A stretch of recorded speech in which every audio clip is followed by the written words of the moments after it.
Today in Minneapolis, we are turning a corner, recognizing that we need good community-oriented policing in our city, recognizing that the concepts of both safety and change are not mutually exclusive. In fact, they have to go hand in hand. That's ultimately what this contract does. I'll quote a council member in saying, "This is the best police contract that we have gotten in decades." And it took so much work ultimately to get done. First, it was about pushing back on decades, many administrations worth of contracts that gave away managerial authority to the Police Federation in exchange for limited increases in pay. That was doubly bad. It was bad because we did not keep up in a competitive fashion with other jurisdictions around the state. And it was bad because the necessary managerial authority oversight that should go with our chief was with the Police Federation. This contract gives our chief the managerial authority to make the change that we are all expecting him to make. This contract makes sure that our officers get paid what they are worth.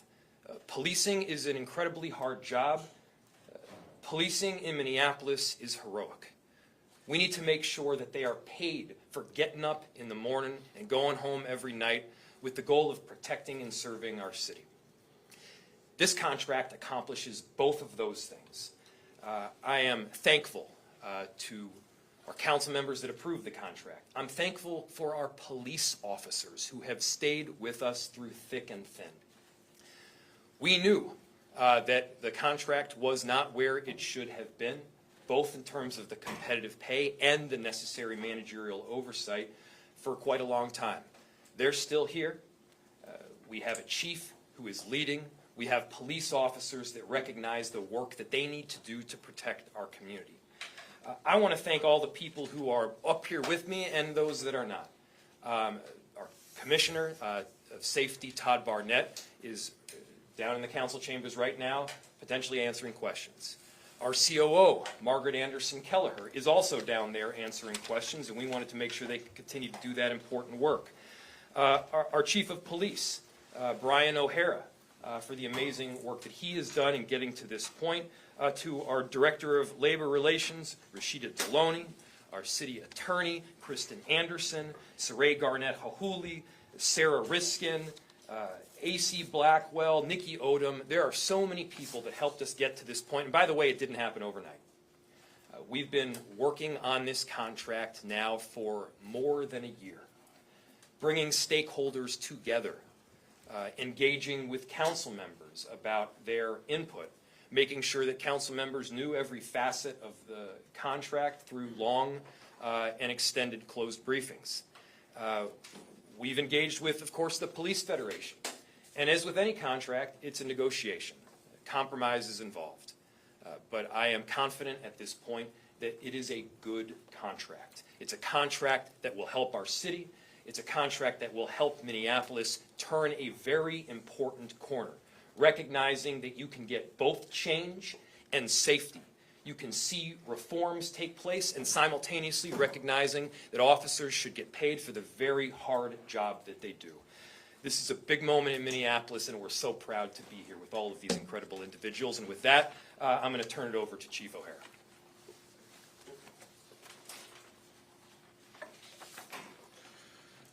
Thank you, Mayor. The Mayor mentioned a few times that we have turned a corner. That is a fact. 2 years ago, the Mayor brought me halfway across the country and charged me with leading a department that's responsible for reducing serious crime and changing the culture of policing in this city. And while I'm not saying mission accomplished, I'm saying it is a fact that we have made progress in both of those goals. And I have learned over the last 2 years that this police department today, while significantly understaffed, is staffed with some of the finest men and women in this profession in this country. And they are incredibly dedicated to the residents of this city. I cannot go one single day in this city without having people come up to me and tell me that themselves, tell me their experiences have been different, tell me how thankful they am for their services.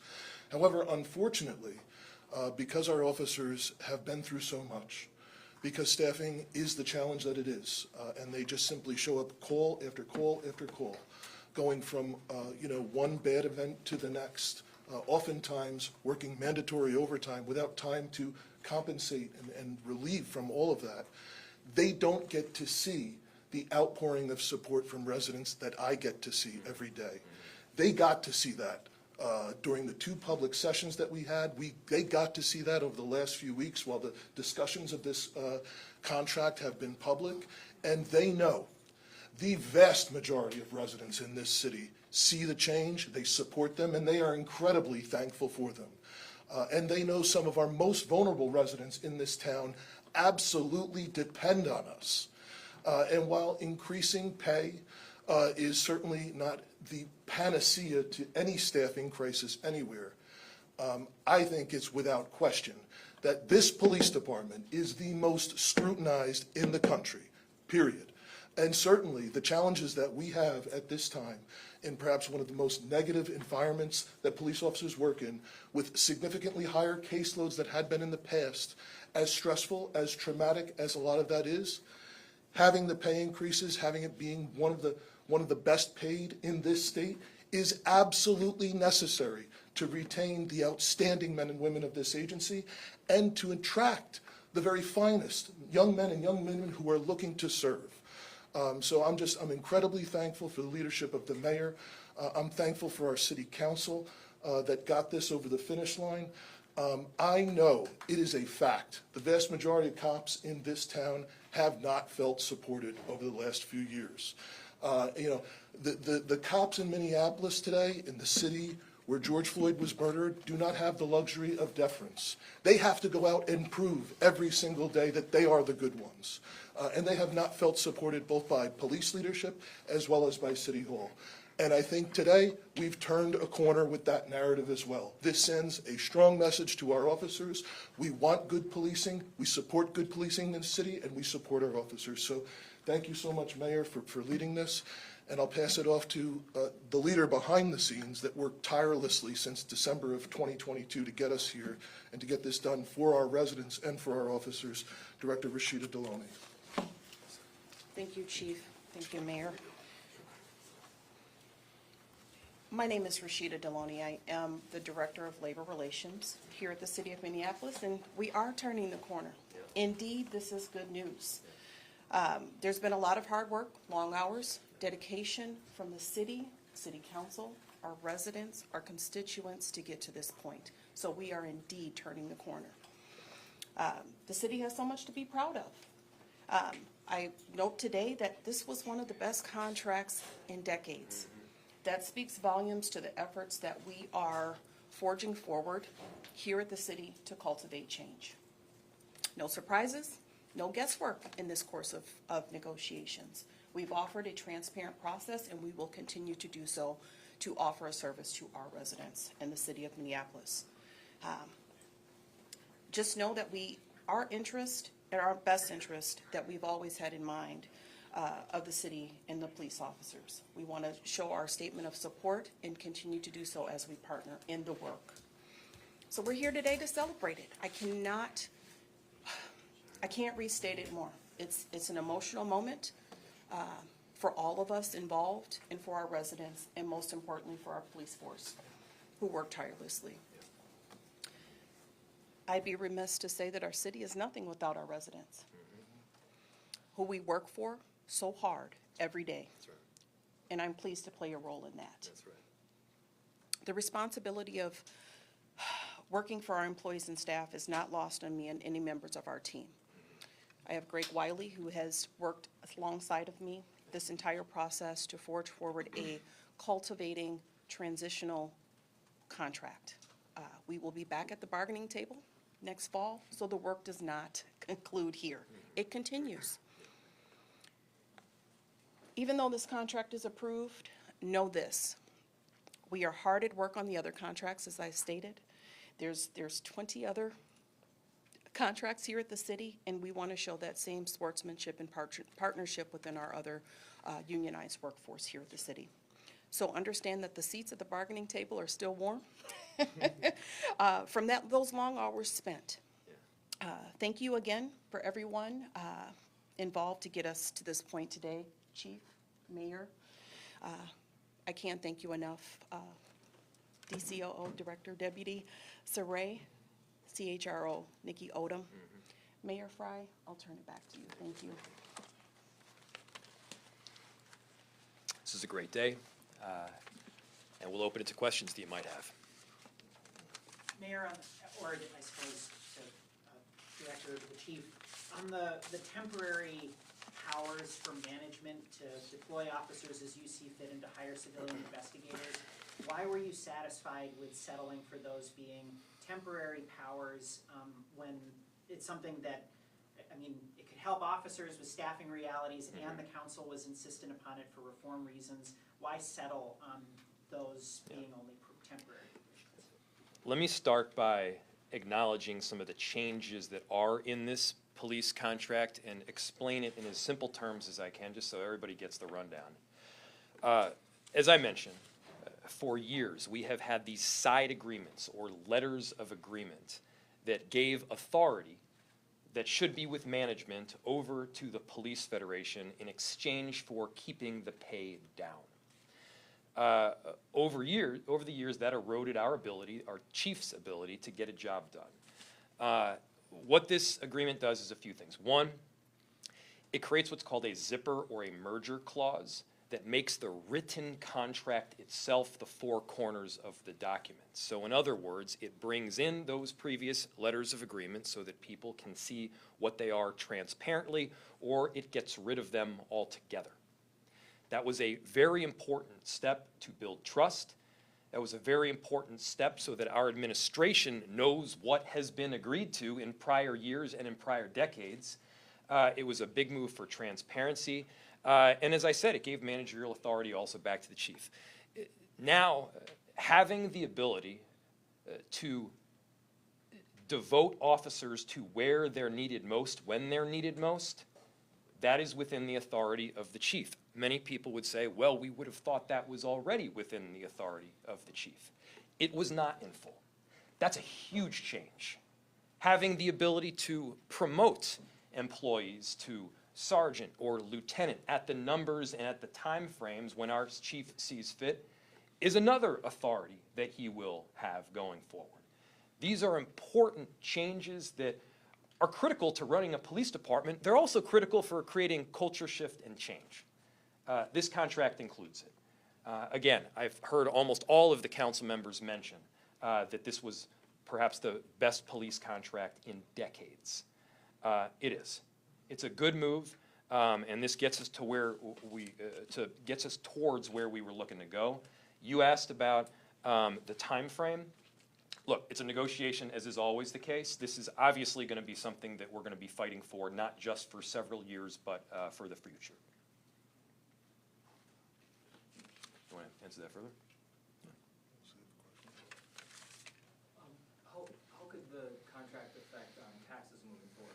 Yep. A lot of residents kind of curious about that aspect of it. So some of that actually remains to be seen based on how the council vote today goes. The budgetary impact is $9.2 million for the 2025 budget. And then there's additional monies that are estimated for back pay for 2023 and 2024. The total is estimated being the key word because there's a lot of things that can shift, to be around 14.7 million, but the impact to the budget itself is the 9.2. That's the impact that we need to account for. Now, importantly, going back over a year and a half, we asked for additional public safety aid from the state to both pay for police officers' salaries and pay for safety beyond policing, violence interrupters, liaisons, navigators, etc. And I believe that some of the money from that public safety aid should go to help alleviate the burden on taxpayers. If none of those dollars go to help alleviate the burden on taxpayers, yes, there will be an impact. And so I've been advocating to council members for quite some time to say, look, we can have a both-end approach here. We can use that public safety aid for both the contract and doing safety beyond policing, and that's the proposal that we have put forward.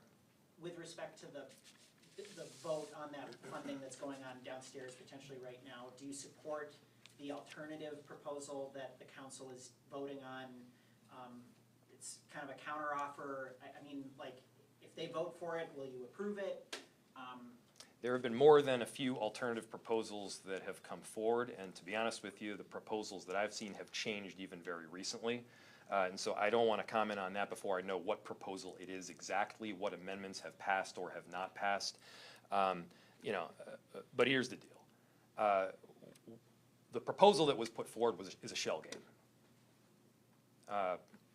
Look at it yourselves. It's moving money around from one place to another again, to another again. The bottom line is this. We received public safety aid from the state to do multiple things. That public safety aid should do multiple things. It can help pay for police officers' salary and pay. It can help pay for safety beyond policing. I believe some council members have taken the position that not a dollar of public safety aid should go to police. I disagree. I think it should be both end. Moreover, we know that this budget is going to be a difficult one. We know that we're trying to fill a very significant gap in funding. We can't have it both ways. We can't continue to spend more and simultaneously not hit homeowners and renters with a significant property tax hike. So we got to be thoughtful about this. We got to be realistic. And that is my hope as to where the council will go. I don't want to make any predictions as to what is happening. Several of the council members who voted against the contract today, one of their concerns was the coaching issue, how the contract removes some language and what seems to attempt to codify the city's longstanding position that coaching is not in fact discipline. Given that there is a lawsuit pending on this matter, why did the city move forward in the way that it did in terms of language changes? There's limited amount that I can say on this, but what I will say is this lines up with virtually every other contract that we have and other jurisdictions have. It is clear and transparent as to what constitutes discipline and what does not constitute discipline. Moreover, and this is important, I strongly believe that a full compliance will be accounted for within the consent decree itself. And so if we're looking for oversight, I insist on it. I insist on oversight of how coaching is done and how discipline is done. We're going to get that, not just through a contract, we're going to get that through a consent decree that's coming forward. You want to add to that? Yeah. I just wanted to point out that in any job, in any field that you work in, where you have supervisors, it's the supervisor's responsibility to correct behavior. And the vast majority of time, those are minor infractions, right? As policies change, or as a new employee comes in, or some different work is being done that they don't have experience with. So we should hope that supervisors are coaching their people, whether it's this job or if somebody has a business and so on. The concern has been when official complaints are made, that then through intake, they determine it's a minor violation and it goes to coaching instead of discipline. I think it's clear that coaching has been used inappropriately in the past. I have reviewed the instances of coaching since I've been here as chief. There's been 62 times that members of the department have been coached where it initiated from a formal complaint. And every one of those violations has been appropriate. And the difference today is we have a court-appointed monitor that will review those and will be able to report that to the public and will review all of actual discipline to determine if I am doing that appropriately. I think the community as well as the police officers have the same frustration with discipline when you get down to it, and it just takes too long. there's stuff backed up for years. And that's got nothing to do with the contract, and the contract should not be used as an excuse not to hold officers accountable. So we're going to be working through that, and I think the difference that people will see as the monitor starts to make public reports, starts to have community meetings to report back on what they're seeing, that will be a level of accountability over this that the city hasn't had before. For people who think maybe that high raises should not be maybe the only reason to try to recruit new police officers here, what else would you say would be reasons about the department, about the city, that should draw people to come here? Recruits that are looking to come here can be part of the change. People that want to protect and serve their communities, people that want to be heroes for communities that need help and need safety, that's a great opportunity to come to Minneapolis. If you want to make a difference, if you want to make a difference in culture, if you want to help people during some of their most trying moments, become a police officer and specifically do it in Minneapolis. This is the opportunity to get in on the ground level. We've got a chief who's been here for a year and a half. Almost two. Oh my goodness, yeah, time's changed. I'm glad I checked with you there, yeah. Almost 2 years. We got a chief who's been here for almost 2 years now. Time flies, I guess. He's doing an incredible job. We have a department that is here for the right reasons. And look, our numbers are going up right now in terms of the number of people applying to become police officers. And by the way, it's not just about the pay. Look, that's part of it. That is part of the equation in any job that people are looking to apply for. What is the pay? And our pay is very competitive following the approval of this contract. But that's not the only work that we're doing. We have a whole campaign that's occurring right now to recruit additional police officers. We're running out ads electronically. We're making sure that people get the outreach. We're meeting people where they're at in communities so we get the kind of officers that we all want to have that have deep commitments to the city of Minneapolis, that want to protect and serve their communities. That's what this is about, and I'll tell you, with this contract, which, yes, was a critical piece, we're turning the corner. One more Want question. to add to that, too? Sure. I would just add to that, that this is meaningful work here in Minneapolis. There might be larger cities around the country, certainly there's plenty of them, other departments out there that pay more, and certainly there's no shortage on other departments where you could have, not have to do as much work as you would in a day. And certainly probably every other department in this country has less scrutiny than this one. However, if you actually want to be a part of doing something meaningful, if you want to be a part of living a life of purpose, if you're interested in this profession, and you're not scared to stand up for what's right and be under the microscope every day like our officers are, this department offers an opportunity for you to be a part of living history, for you to be a part of coming into this agency today as we are rebuilding, as things have turned a corner, and to truly have an opportunity to make a difference in people's lives every day. But also, this is the center of this profession. I go to conferences with other major city chiefs, other police chiefs, and everyone, absolutely, everyone in policing wants to know, what is Minneapolis doing, and how are things, how are things going well? So this is a place where young men and women who truly want to serve can really be a part of something much greater than themselves. Final question.